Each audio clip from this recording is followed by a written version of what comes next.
Et salut l'équipe, j'espère que vous allez bien. Aujourd'hui, je vais vous présenter mon build MOC. Donc ça va marcher en Loman et à 11 contre 11, surtout à 11 contre 11, vous allez savoir pourquoi.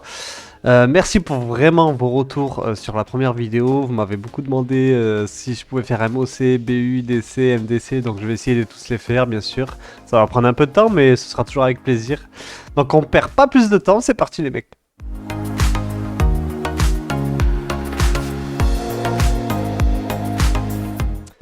Donc on est parti sur notre pro MOC, donc je vais privilégier le poste AG, pourquoi? Pour avoir plus de vitesse et d'accélération, vous allez voir qu'il sera monstrueux sur ça.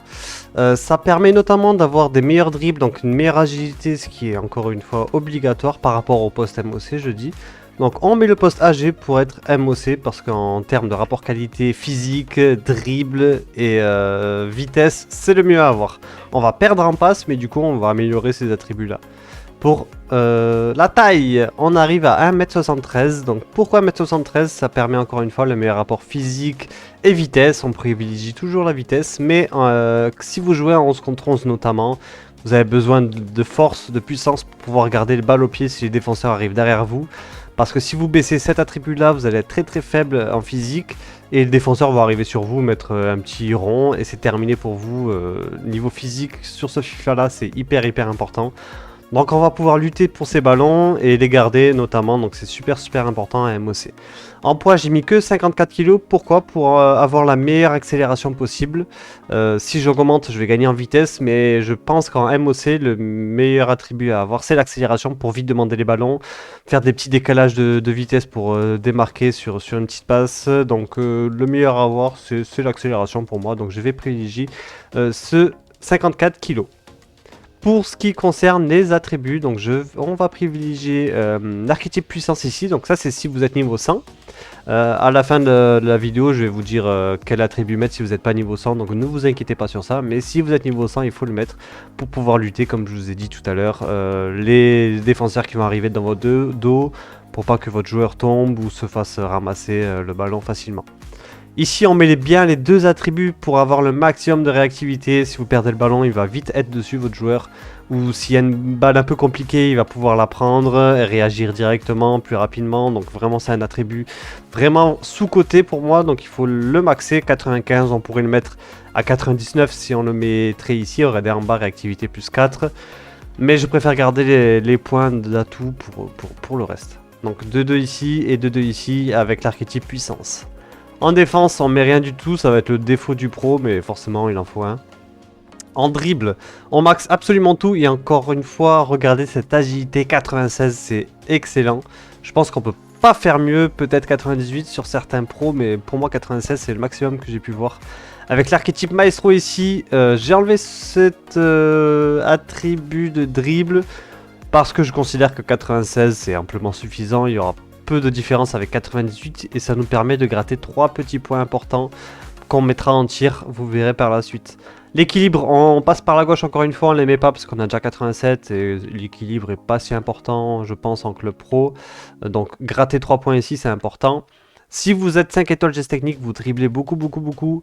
Je pense que vous pouvez gratter à la limite ici, enlever cet attribut là, enlever les attributs tir qu'on verra à la suite ou passe, pour pouvoir vous permettre d'avoir les 5 étoiles, ce qui n'est pas forcément mon cas. Moi je préfère jouer à une touche de balle et être plus efficace sur les passes. On active avec ce qu'il s'agit des passes. Alors vu qu'on a mis notre pro AG, les passes de base sont pas très bonnes. C'est pour ça qu'on va maxer et mettre l'archétype architecte ici. On a quand même à la fin 91 de passes courtes, ce qui est amplement suffisant. Et 85 en passe longue, vous inquiétez pas, il va tous les réussir. Si normalement il n'y a pas trop de problème sur ça. En Vista, on arrive à 84, c'est un peu faible. Je dirais que c'est un peu faible parce que les petits triangles qu'on fait dans la surface en général, ils sont toujours un peu trop longs. Ça va direct sur le gardien ou le défenseur, ils sont jamais très corrects.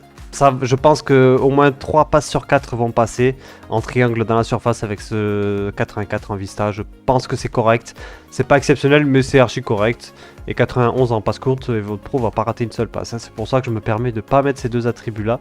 On perdrait 5 points et on gagnerait, on serait à 96. Bon, 91 et 96, je pense qu'il n'y a pas d'énorme différence dans le jeu. En tir, j'ai mis 75 en puissance tir, donc j'ai mis les deux attributs de gauche pour pas tirer comme un U7. Je trouve que c'est vraiment important pour pas que le gardien ait le temps de plonger, donc on met au moins deux petits attributs ici à gauche pour arriver à 75.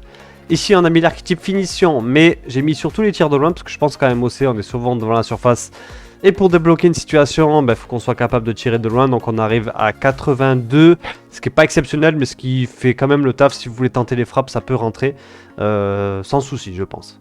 En finition, on est à 85, souvent je pense que vous allez vous retrouver dans la surface adverse, en faisant l'appel avec votre attaquant, en échangeant les postes. Si vous prenez un peu la profondeur, vous arrivez souvent dans la surface. Donc 85 en finition, c'est hyper correct, et on va voir par la suite que vous allez pouvoir faire des extérieurs du pied, des enroulés, donc... Je pense que c'est largement suffisant. En vitesse, vous avez vu, on arrive à 96 d'accélération. Monstrueux, clairement monstrueux. Donc on max tout, on ne cherche pas à comprendre pour la vitesse et l'accélération. Si vous n'êtes pas niveau 100, je pense que la priorité c'est d'améliorer donc tous ces attributs-là, vitesse, accélération. En deuxième priorité, je pense qu'au moins vous devez mettre ces deux attributs de passe pour arriver, il me semble, à 85, 86. Au moins ça fera le taf pour le début, le temps que vous montiez votre pro. La troisième chose à améliorer si vous êtes bas level, c'est ça, c'est l'agilité, les dribbles, les contrôles du ballon. Ça faut tout maxer dès que possible avec les archétypes. Vraiment maxer ça. Et quand vous arrivez au niveau 80 ou quand vous avez beaucoup de points, que vous avez fait un peu le tour, je pense qu'il faut mettre l'archétype puissance pour ne pas perdre de ballon dos au jeu. Voilà, c'est tout pour ce pro là. Donc normalement vous arrivez à 90 de général si vous faites exactement comme moi. On va continuer avec les atouts. Donc les atouts, je mets infatigable, c'est pas obligatoire. Ça dépend un peu de votre style de jeu. Donc moi je le mets pour avoir donc second souffle, ce qui vous permet d'avoir beaucoup plus d'endurance à la fin du match, à la 70e il me semble. Vu qu'on a 85 de base en endurance, c'est très correct. Donc pas obligatoire, mais ma foi j'aime bien l'avoir moi personnellement. Si en fin de match je dois faire une accélération et que j'ai plus de jus et que je me dis que j'ai pas mis infatigable, je vais m'en vouloir. Donc c'est vrai qu'à la fin du match, il vaut mieux l'avoir, au moins vous avez votre pro à 100% quasiment tout le match. En deuxième, contrôle actif, donc la conduite de balle, la vitesse, ça permet aussi notamment d'avoir la caractéristique flair. Flair, c'est pour faire des passes fantasques avec L2, donc L2 triangle, L2 croix. Parfois ça peut vous sortir de situations un peu compliquées, donc je préfère l'avoir moi personnellement. Et je peux vous dire que si vous ne le mettez pas, le contrôle actif, vous n'avez pas flair, donc c'est vraiment un attribut qui marche. Et en troisième, les tirs de loin. Pourquoi? Parce qu'on n'a que 82 en tir de loin. On a vu tout à l'heure, c'est pas énorme. Mais grâce à cet atout-là, on a la précision et la puissance des tirs de loin qui augmentent. Souvent à MOC, je pense qu'on est devant la surface pour chercher les petits ballons. Et vous serez amené à frapper. Donc je pense que c'est le meilleur atout à mettre. On a la caractéristique en plus, tir en finesse. Donc ça, c'est dans la surface. C'est pour tirer avec R1 dans la surface. Tir extérieur du pied, donc avec L2, donc c'est super fort si vous savez le maîtriser. Et 5 étoiles en mauvais pied, on va faire confiance encore une fois à IE et on va les croire sur ce coup-là. Ça nous a permis de gratter beaucoup de points en ne mettant pas les 5 étoiles mauvais pied, donc on va mettre cet attribut-là, on aura tout avec. Donc les points forts de ce pro, ce sont les dribbles, la conduite de balle et l'agilité, donc il est monstrueux sur ça. On a notamment la vitesse et l'accélération où il est exceptionnel avec 96-96. Pour les points moyens, je dirais que c'est les frappes, donc les tirs de loin et les finitions, il sera très correct, mais ce ne sera pas exceptionnel non plus. Et la défense, malheureusement, ce sera le point faible de ce joueur, avec, n'essayez même pas de tacler ou de tacler debout. Ça va être très limité dans ce domaine-là, mais c'est normal, c'est obligé d'avoir un défaut en club pro. Merci à tous de m'avoir suivi, merci pour vos retours, n'hésitez pas à mettre un like, ça m'aide vraiment et ça me fait vraiment plaisir à chaque fois que j'ai la petite notif. Donc un like et des commentaires si vous voulez que je fasse un pro d'un autre poste, je le ferai avec grand plaisir. On se dit à très bientôt sur les terrains, ciao les mecs.